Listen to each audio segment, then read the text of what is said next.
Magandang araw po sa inyong lahat mga kababayan. Sana po ay nasa mabuti kayong kalagayan. Kamakailan po ay lumabas ang prediksyon ng isang scientist galing sa Thailand na nagsasabing ang mundo daw ay magiging isang uninhabitable na planeta. Dahil daw po yan sa paglala ng mainit na klima. Ayon kay Professor Pech Manopawiter, ang mundo ay patuloy daw na magdadanas ng mainit na klima at ito ay lalo pang madadagdagan taon-taon dahil daw po sa climate change. Dagdag pa niya, ang mainit na klima ay epekto ng tinatawag na new normal ng panahon dahil ang mainit na klima ay mayroon na daw bagong baseline at ang baseline na ito ay di hamak na mas mainit kumpara sa mga dating baseline ng temperatura. It's already shown that we are increasingly the average temperature year after year, right? So normally this year beating the year before. Ayon pa sa professor, kung magpapatuloy daw ang pagtaas ng matinding temperatura taon-taon, posibleng maging uninhabitable place na ang mundo o isang lugar na hindi na matitirhan. Uninhabitable Earth pattern is coming, because we might not familiar with that. Pero ang tanong, totoo ba ito mga kababayan? Siyempre, hindi natin ito masasagot sa paraan ng mga scientists dahil una, hindi naman tayo scientists. Although pwede natin gamitin yung konti nating nalalaman sa science, pero mostly ng mga sagot natin ay manggagaling sa Biblia. Because again, ang Biblia pa rin ang pinakatotoo sa lahat ng mga source of knowledge sa mundo ngayon.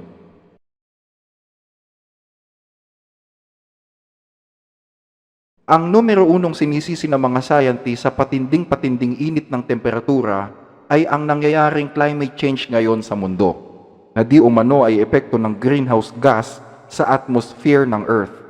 Sa mga hindi pa nakakaalam kung ano itong greenhouse effect, pag sinabi pong greenhouse effect, ito po ay ang pagkapal ng mga gas sa ating atmosphere. At dahil kumakapal ang mga gas na nasa atmosphere, natatrap ng mga gas na ito ang init na nagmumula sa araw. At kapag natrap ang init na nanggagaling sa araw, nakukulob ito sa ating atmosphere. At ito ang nagiging dahilan ng mainit na temperatura sa mundo. At ayon sa mga scientist, ang gas daw na nagpapakapal sa atmosphere na nagdudulot ng greenhouse effect ay ang carbon dioxide na nanggagaling sa mga fossil fuel.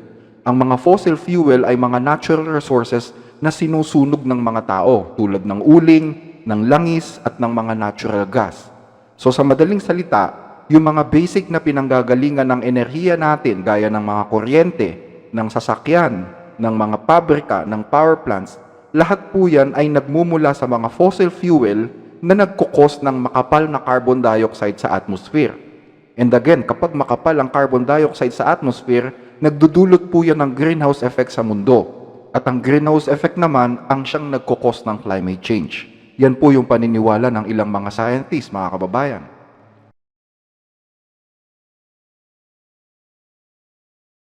Well, personally, naniniwala po ako sa climate change.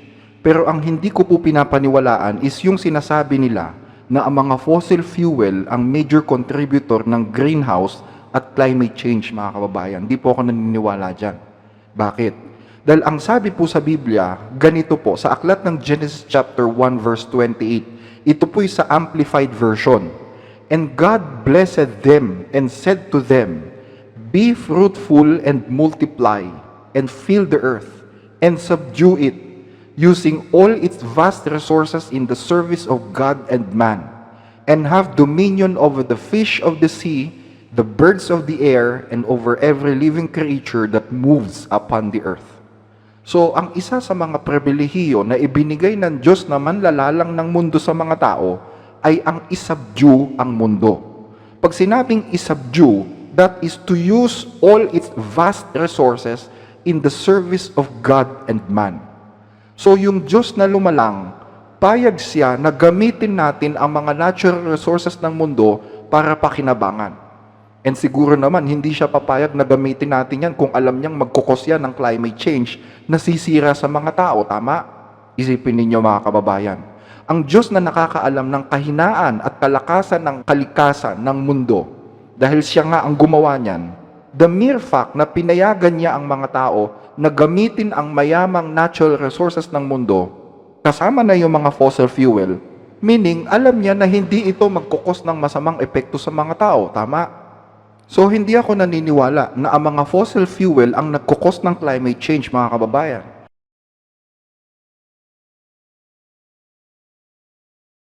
So, ang tanong natin ganito, ano ba ang numero unong dahilan ng climate change?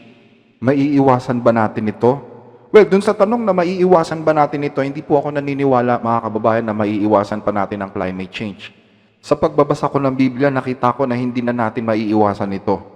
At ayon sa Biblia, isa lang ang nakita kong dahilan kung bakit naghihingalo sa init ang mundo.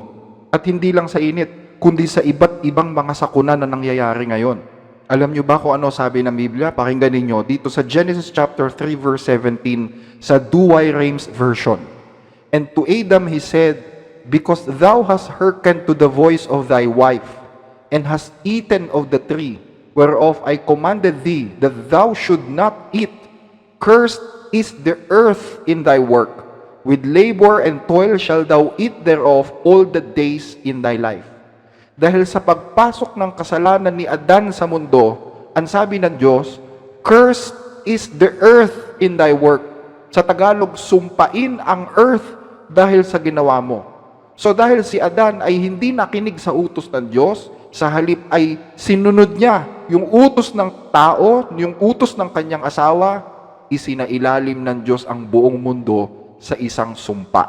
Cursed is the earth because of thy work, sabi ng Diyos. In the sweat of thy face shalt thou eat bread till thou return to the earth out of which thou wast taken. For thus thou art, and into dust thou shalt return. Sa pawis ng iyong mukha ay makakakain ka. So kailangang tumulo ang pawis sa mukha ng mga tao para sila mabuhay. Nakuha niyo, mga kababayan? Kaya sabi ng apostol na si Pablo sa Bagong Tipan, sapagkat nalalaman natin na ang buong nilalang ay humihikbi at nagdaramdam na may kahirapan na kasama natin hanggang ngayon. Nakikita nyo? Ang buong nilalang, sabi ni Pablo, ang buong mundo ay humihikbi at nagdaramdam na may kahirapan. So pag sinabing buong nilalang, humihikbi at nagdaramdam sa paghihirap, hindi lang yung paghihirap na alam natin. Even the nature is suffering. And one of this suffering is the weather abnormality. Yung hindi normal na takbo ng klima. Isa yan sa mga sufferings na pinagdadaanan ng buong nilalang or ng nature. At lahat yan ay dahil sa kagagawa ni Adan. Dahil sa pagsuway niya sa utos ng Diyos at sa pakikinig niya sa tao.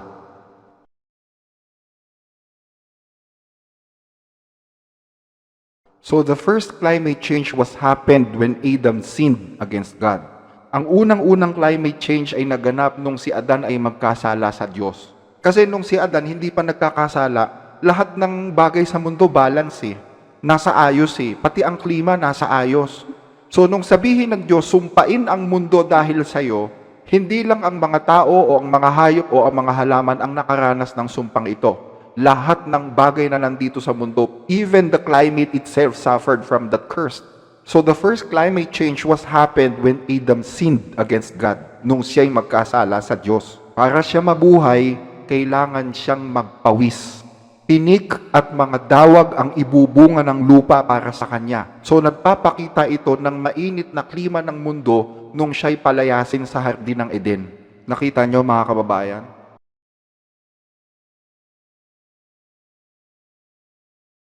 So mula kay Adan hanggang sa panahon ni Noe, ganyan ang klima ng mundo, mainit. Kaya kita nyo sa Middle East, mainit. Diyan galing si Adan sa Middle East Yan ang unang-unang lugar sa mundo na nakaranas ng sumpa ng Diyos. So again, the first climate change was happened when Adam sinned against God, nang siya'y magkasala sa Diyos.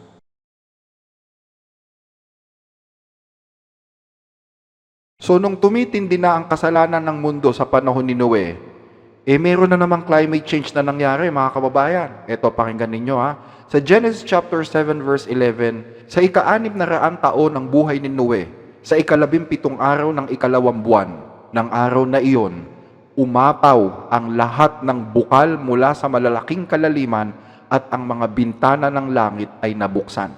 So ang pangalawang climate change na nangyari sa buong mundo ay noong bumaha sa panahon ni Noe. Climate change talaga ito mga kababayan. Kasi biruin nyo, nabuksan ang mga dungawan sa langit. Nawasak ang atmosphere Naging abnormal ang pagkilos ng mga ulap. At yung earth crust, nawasak yun. Umalimbukay ang tubig sa ilalim ng mundo. So sa palagay ninyo, hindi nito maaapektuhan ng klima? Of course, it will change the climate into a catastrophic state, mga kababayan.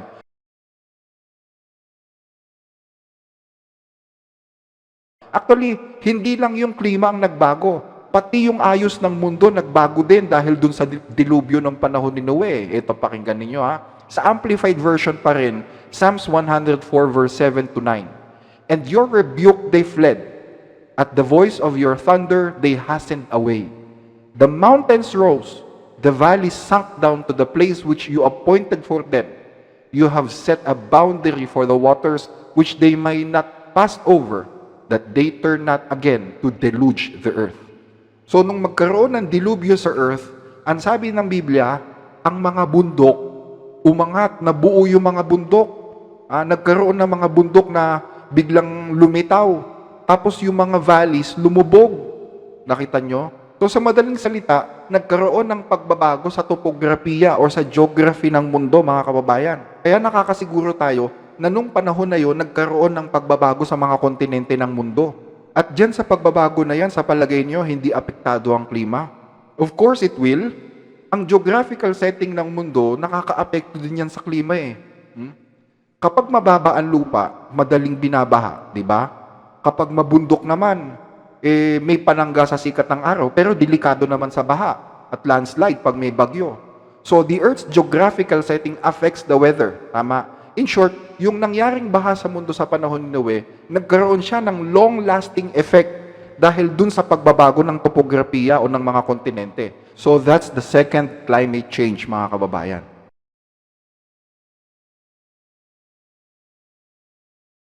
So, pagkatapos ng baha sa panahon ni Noe, ano naman ang nangyari o ano naman ang naging resulta? After the flood, ang lupa po naging malamig. Lumamig ang lupa kasi nga basa At pinaihip ng Diyos ang isang malakas na hangin. So, nakadagdag ito dun sa lamig ng lupa. Pero alam nyo, ang dagat mainit. Bakit mainit? Kasi nga nasira yung earth crust sa ilalim ng dagat Hindi lang naman yung earth crust dito sa lupa ang nasira, kundi yung lupa na nandun sa ilalim ng dagat, nawasak din yun. Dahil nasira yung mga lupa dun sa ilalim ng dagat, umalimbuka yung mga lava. Yung mga lava galing dun sa earth mantle at saka sa core. Umangat yun, umalimbuka yun, at humalo yun sa tubig. At pinakulo nito yung ilalim ng dagat. Nai-imagine nyo ba, mga kapatid? Maraming bulkan sa ilalim ng dagat So nung nawasak yung lupa dun sa ilalim ng dagat dahil dun sa baha, dahil dun sa pagbabago ng kontinente, dun sa pagbabago ng geographical setting ng mundo, tumagas yung lava dun sa ilalim ng dagat. At yun ang nagpainit sa temperatura ng dagat sa ilalim. Tapos, yung kalangitan naman, punong-puno naman ng mga dust particle na mga alikabok, galing naman dun sa mga sumabog na bulkan. Siyempre, nagkukumbulsyon ang lupa during the flood, di ba? Abnormal ang lupa. Kaya maraming bulkan ang siguradong sumabog ng sabay-sabay ng mga panahon na yon. So, yung preskong lupa, yung maligamgam o mainit na tubig sa ilalim ng dagat, at yung kalangitan na napuno ng mga dust particle mula sa mga sumabog na bulkan, ang siya namang naging dahilan kung bakit nagkaroon ng ice age sa kasaysayan. Nakuha nyo? That is the third climate change.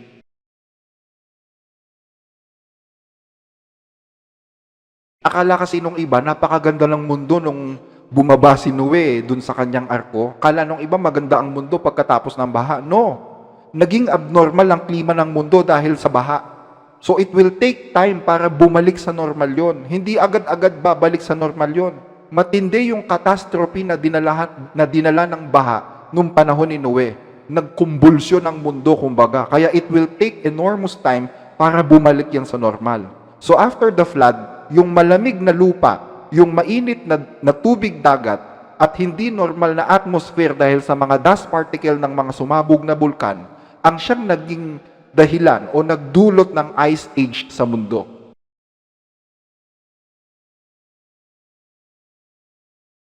Dahil dun sa makapal na dust na tumakip sa buong atmosphere ng Earth, hindi masyadong nakapasok ang init ng araw sa Earth.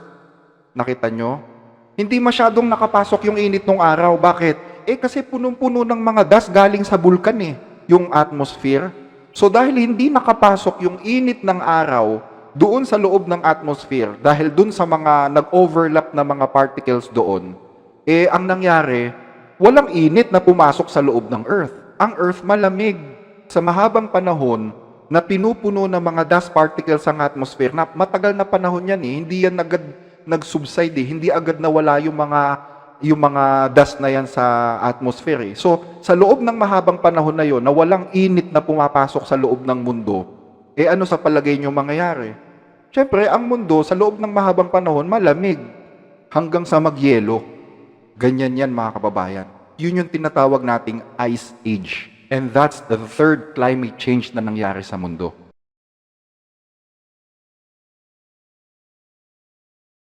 And for your information, hanggang ngayon, meron pa ring init na natrap dun sa ilalim ng dagat mula nung panahon ni Noe. Under recovery pa rin ang mundo. Ganong katagal ang epekto nung dilubyo na yun So itong init na ito na nasa ilalim ng dagat, kapag humalo yan sa malamig na klima ng mga bansa o dun yung malamig na klima sa lupa, like dun sa West, sa USA, sa Europe, yun po ang nagdudulot naman ng hurricane sa kanilang lugar.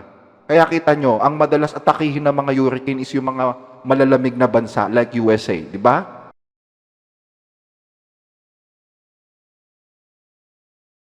Ngayon, anong itsura ng mundo nung panahon ng Ice Age? Aba, malaki po ang pagkakaiba mga kababayan kumpara sa itsura ng mundo ngayon. During the Ice Age, may mga isla ngayon na hindi pa isla noon. May mga land bridges like, for example, sa Philippines. Nagtataka kayo, paano nakarating sa Pilipinas yung mga unang taong Pilipino, ang Pilipinas isla. So, paano sila nakarating dito? Diba? Kasi during the time of Ice Age, ang Pilipinas, nakadugtong pa tayo sa Malaysia. At ang Malaysia naman, nakadikit pa sa Indonesia. Kaya yung mga taong nagkawatak-watak sa Torre ni Babel, nakarating sa Pilipinas yung iba. At yung iba naman, dun sa iba't iba pang mga parte ng mundo, kasi mayroon ngang mga tinatawag na land bridges na nagdudugtong sa mga lupa. At during the Ice Age, maraming dagat ngayon na hindi pa nag-i-exist noon. Yung mga karagatan like Pacific Ocean, Atlantic Ocean, Indian Ocean, hindi pa ganun kalalim nung Ice Age, mga kababayan. Ang totoo, pwede pa ngang tawirin itong mga karagatan na to ng lakad lang dahil sa sobrang baba. Diba?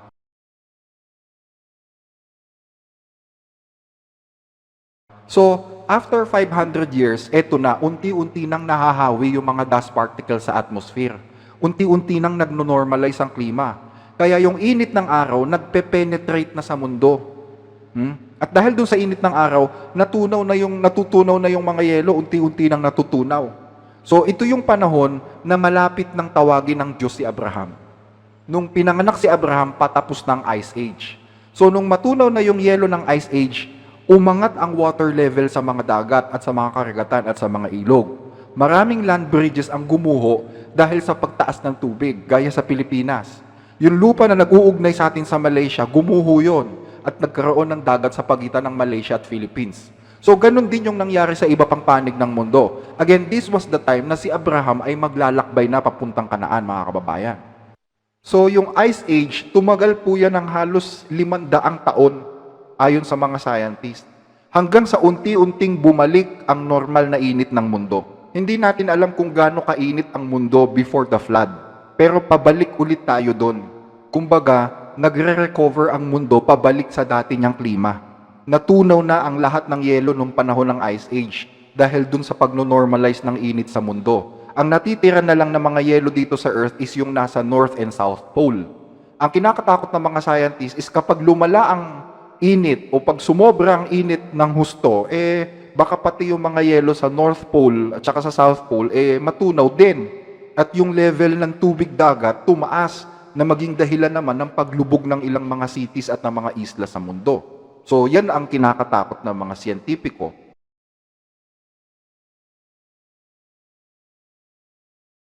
Well, hindi po ako naniniwala na aabot tayo sa ganon, mga kababayan. Bakit? Kasi sabi naman ng Diyos sa Genesis chapter 9 verse 11, aking pinagtitibay ang aking tipan sa inyo. Hindi ko nalilipunin ang lahat ng mga tao sa pamamagitan ng tubig ng baha at hindi na magkakaroon pa ng bahang magwawasak ng lupa. So, hindi totoo na magiging water world ang mundo, no? Hindi totoo yung napanood natin dati sa pelikula na ang buong mundo ay naging tubig, wala ng lupa. Hindi tayo aabot sa ganon ayon sa Biblia.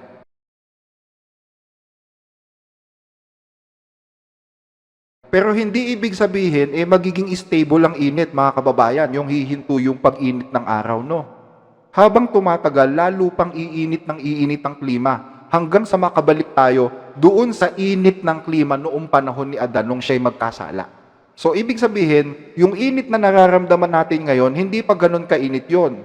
Kasi, papunta pa lang tayo dun sa init ng panahon ni Adan nung siya'y magkasala. Hanggang ngayon, nagre-recover pa ang mundo pabalik sa kanyang original na state.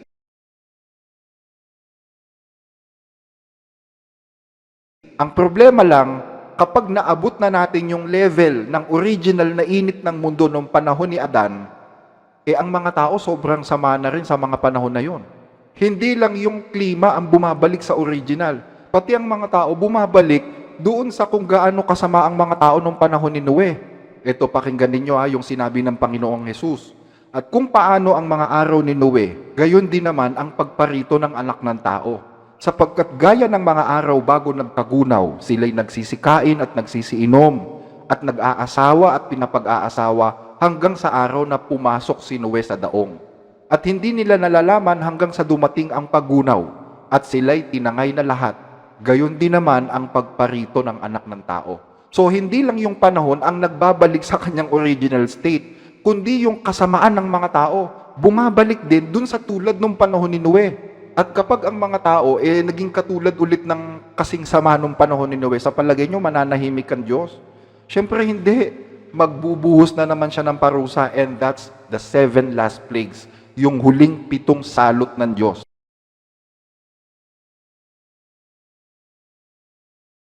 Pakinggan ninyo dito sa Revelation chapter 16 verse 8. At ibinuhos ng ika-4 ang kanyang mangkok sa araw, at ibinigay nito sa kanya ng masunog ng apoy ang mga tao.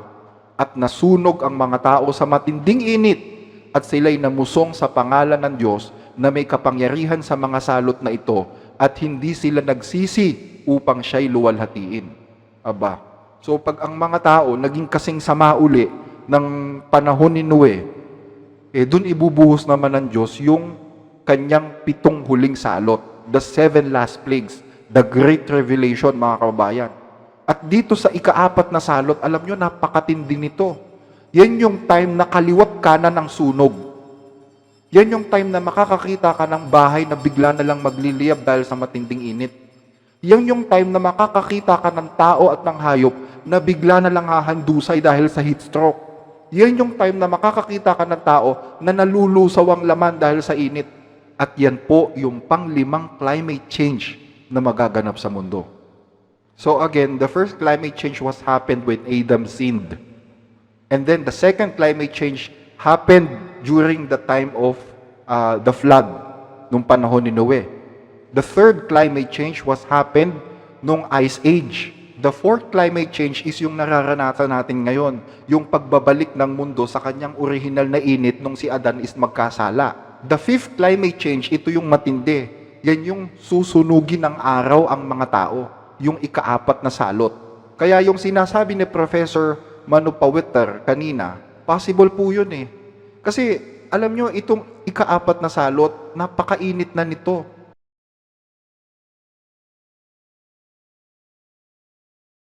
At alam nyo kung bakit mangyayari yon, paano mangyayari yon? Kasi sa panahong yan, exhausted na po ang electromagnetic shield ng mundo. Ubus na ang electromagnetic shield ng mundo. Doon po sa ating episode 9 ng ating Revelation series, tinalakay po natin doon na ang mundo merong tinataglay na electromagnetic shield. Itong electromagnetic shield na ito, galing po ito sa core ng Earth. At itong electromagnetic shield na ito, na galing dun sa core ng Earth, ang nagsisilbing shield ng mundo laban sa init ng araw at saka dun sa heat storm. So, anong pwedeng mangyari kapag humina itong electromagnetic shield na ito? Bobombahin tayo ng heat storm galing sa araw. Hindi lang tayo maaapektuhan, kundi pati yung power grid ng mundo. And for your information mga kababayan, sabi ng mga scientists, thousands of years ago, napakalakas daw nitong electromagnetic shield na ito. Malakas ito. Meron itong tinataglay na 130 billion amperes thousands of years ago. Pero nababawasan daw ang lakas nito ng 50% kada 2,000 taon. Every 2,000 years, nagle-lessen ang energy nito ng 50%. So after thousands of years, gaano na kaya ito kahina ngayon? Kasi ilang 50% nang nabawas dyan, di ba?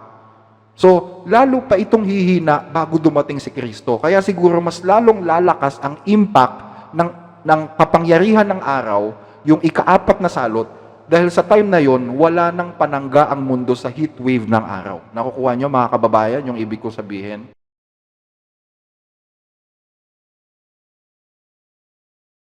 So, kapag dumating na itong ika-5 climate change sa mundo, itong ika-4 na salot, magbilang na kayo ng araw o kaya ng buwan kasi darating na si Kristo doon. Bakit?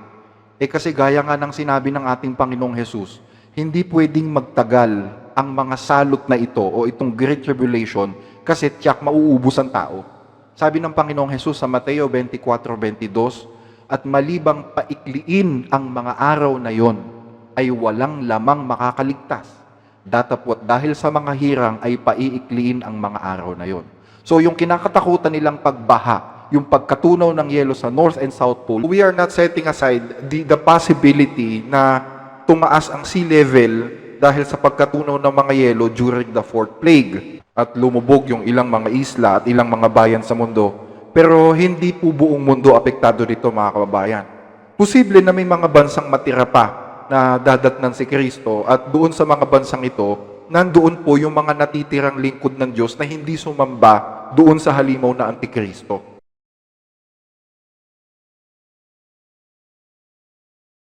At pagdating ng Panginoong Hesus, magaganap naman yung ika-6 na climate change. Ano yun? Ito, pakinggan ninyo kung ano yung ika-6 na climate change, mga kababayan.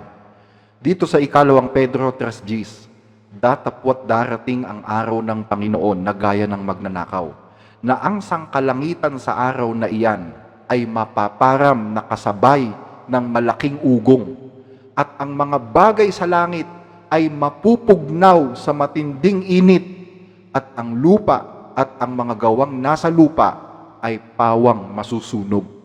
So yan na yung klima na tatapos sa mundo, mga kababayan. Ang ika-6 na climate change ayon sa Biblia.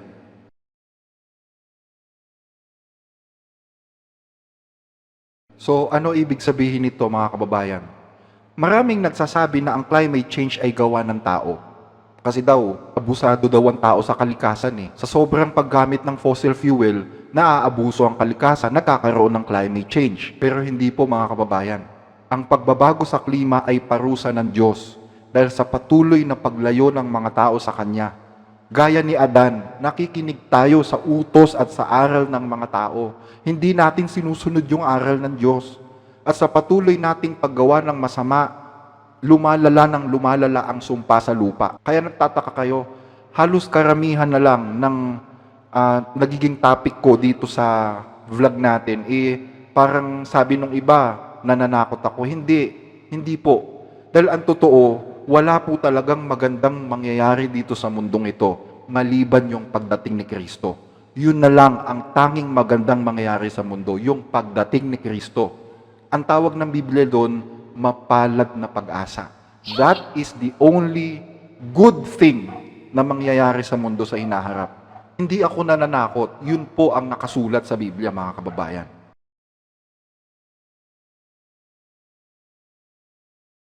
Ang pagbabago sa klima ay parusa ng Diyos dahil sa patuloy na paglayo ng mga tao sa Kanya at sa patuloy na paggawa ng masama. Maraming naiisip ang tao na paraan para maiwasan daw ang climate change. Nandyan yung isakripisyo yung ilang mga bansa at pagbawalan sila na gumamit ng kanilang fossil fuel, ng kanilang mga natural resources. Nandyan yung kontrolin pati yung carbon emission ng mga tao. Nandyan na naisip din ng mga tao na takpan ng araw, biruin nyo. May plano takpan ng araw eh. Ang dami nilang naiisip na plano. Yung iba nga nagmumukha na silang mga nawawala sa katinuan eh. Mga planong out of this world na, matatakpan mo ba araw? Is that possible? Pero ang totoo kasi mga kababayan, wala na tayong magagawa dyan. Hindi na natin mapipigilan yan. Dahil Diyos ang may kalooban na magkaganyan ng mundo bilang parusa sa mga tao. So, hindi po totoo na ang global warming ay gawa ng tao. Dahil sa sobrang paggamit ng fossil fuel, kaya may global warming, may climate change. No, hindi totoo yun. Hindi lahat ng mga scientists naniniwala dyan, mga kababayan. Maraming scientists ang naniniwala na ang global warming o unti-unting pag-init ng ating klima, gawa po yan ng pagbabago sa kinikilos ng araw. We don't really know for certain what's causing global warming. We know that it's happening. There is evidence to suggest that the Earth's temperature has gone up a bit. And there are many mechanisms that have been proposed. And of course, the one that I'm most interested in as an astronomer would be the astronomical aspects of that, namely the influence of the sun. We do know that the sun's overall intensity is greater when there are more sunspots. That's something that's been measured. So that's definitive. Ang araw ang pangunahing dahilan ng climate change. Dahil gaya nga po ng sinabi ko, paiinitin ng Diyos ang araw ng husto para gamitin yan sa pagpaparusa sa mga taong masasama during the Great Tribulation and the 7 last plagues. Wala na tayong magagawa dyan. Because even the electromagnetic field of the earth is weakening. Humihina na pati electromagnetic field ng mundo, kaya wala na tayong control doon. Kaya nakatadhana na talaga na masusunog ng araw ang mga tao sa huling panahon bago dumating si Kristo as part of the 7 last plagues.